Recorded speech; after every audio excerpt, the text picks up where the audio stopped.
First time that I went up on stage, I actually went up there thinking I didn't need to have jokes. I have a bunch of funny, wild, crazy stories from these situations I've either behaved myself into or just found myself in. And so I thought, I'm gonna just go up on stage. I got these little anecdotes. I'm gonna craft these little anecdotes into jokes. First night that I'm up there, Derek is like, Dean, welcome. Like, you're on stage tonight. Is your buddy here with you? I was like, I'm the buddy. He was like, do you want to get up on stage? I was like, absolutely. Acting so fast on that idea that it didn't even dawn on me, like, you don't got no jokes, bro. I'm just gonna listen to the crowd and see what they vibe with. I'll pick an anecdote off of what they've been laughing at already, and I'll just go with that. And he was like, okay, you're up first.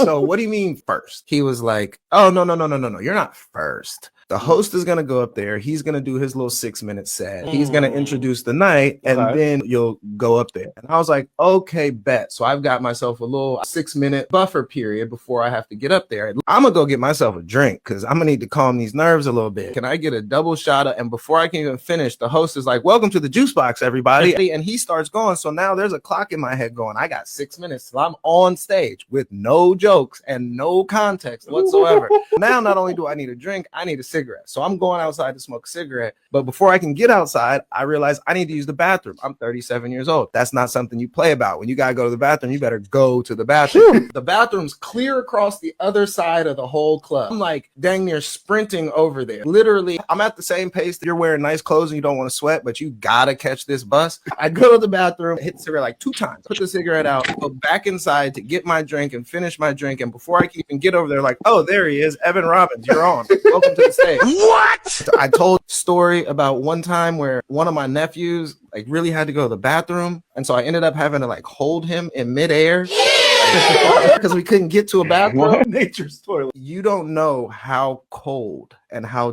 dark it gets on a comedy stage. And I remember there was one lady in particular, you just tell that she had paid for a babysitter. And she's just looking at me like, bruh, this is not. And so I learned a very valuable lesson, which is don't waste them people's time. But I got off that stage and I talked to my mom and I said, I can't explain why, because I don't think it went well. But the only thing I can think of right now is I need to get back up on that stage. The word that I used to describe to my mom was, I feel like I'm floating right now.